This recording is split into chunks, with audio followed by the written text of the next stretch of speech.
नाम करो। भगवान बाबा हनुमान जी को प्रणाम।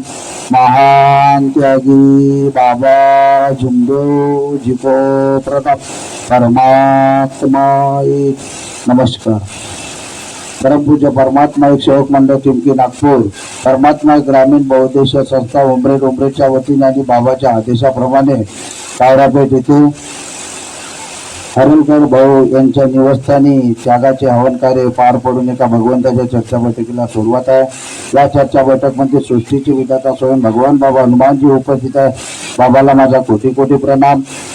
मानव धर्माचे संस्थापक आम्हा सर्वांचे सद्गुरू महानतेजी बाबा झुंबोजी उपस्थित आहे। बाबाला सुद्धा माझा कोटी कोटी प्रणाम। बाबाला वेळोवेळी सहकार्य करणारी आणि आम्हाला मार्गदर्शन करणारी सर्वांची लाडकी वाराणसी उपस्थित आहे। आईला सुद्धा माझा कोटी कोटी प्रणाम। आदरणीय मंच, सर्व सेवक सेविका, बालसेवक सर्व एक साथ नमस्कार। हा मार्गात आपण जे भी येतो आणि प्रवेश करतो ते आपण सर्व दुःखीच येतो, सुखी तर कोणी येतच नाही। मी सुद्धा एक दुःखीच होतो। दुःखामुळे खूप इकडे तिकडे फिरलो, पण दुःखाचा थारा कुठेही लागला नाही। शेवट मला एका सेवकांनीच या मार्गाविषयी सांगितलं होतं। अजी म्हणे तुम्ही या मार्गात जा, तुमचे दुःख दूर होते। त्यावेळी मी माझ्या पत्नीला विचारलं, माझी पत्नी सुद्धा या मार्गात यासाठी तयार झाली। नंतर मी आपल्या आई आणि वडिलांना विचारलं, तर त्यांनी या मार्गाविषयी आम्हाला नकार दिला। नकार दिल्यानंतर आम्ही या मार्गामध्ये मग विचार केला नाही। आता आई वडील म्हणत आहेत का दादा आपल्या घरी एवढं मोठं देवाचं ठाण आहे आणि एवढा मोठा देवाचं ठाण सोडून तू का कोण्या मार्गात येतोस, असं त्या आई वडिलांना सांगितलं। नंतर मी पुन्हा 2 वर्ष इकडे तिकडे आपल्या दुःखासाठी फिरलो, पण माझ्या दुःखाचा थारा कुठेही लागला नाही। वैद्यवाणी केले, डॉक्टर उपचार सुद्धा केला। ज्यांच्या अंगामध्ये देवा धर्माच्या सवाऱ्या येत होत्या त्यांच्याकडे सुद्धा गेलो, पण आमच्या दुःखाचा थारा कुठेही लागला नाही। नंतर पुन्हा विचार केला की आपण आता मार्गातच गेलो पाहिजे।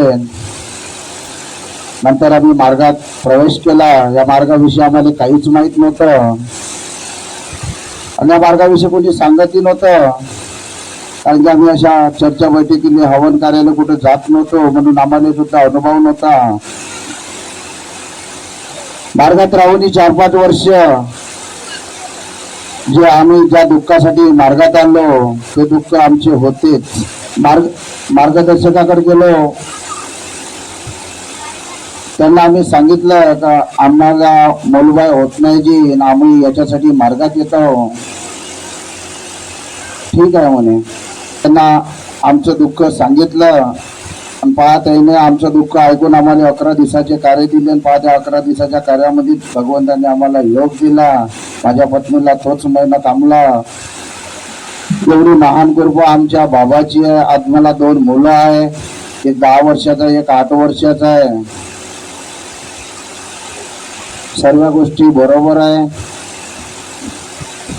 नेहमीच हवन कार्य कुठेही राहो, हवन कार्याला जाण्याचे प्रयत्न करतो, कारण की मला माझ्या पहिल्या दिवसाची आठवण आहे। ज्यावेळी मी दुःखी होतो त्यावेळी मी माझ्या दुःखासाठी खूप फिरत होतो इकडे तिकडे। आज सुखी समाधानी झालो। आज आपल्याकडे शौकाले जासाठी वेळ नाही, कामच खूप आहे म्हणते, पण आम्ही कामाकडे लक्ष नाही करत। सकाळीच मी आपला माल विकायला जातो। सकाळी आज गेलो, माल विकून आलो। काकाजीनं त्या दिवशी सांगितलं होतं, बाबू म्हणे कावरा भेटले त्यागाचं हवन आहे।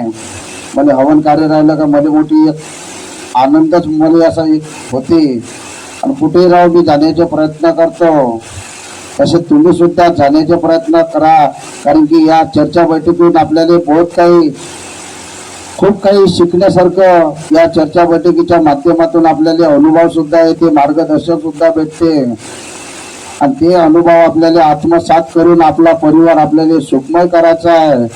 म्हणून चर्चा बैठक हवन कार्य कुठेही राहा जाण्याचे प्रयत्न करा।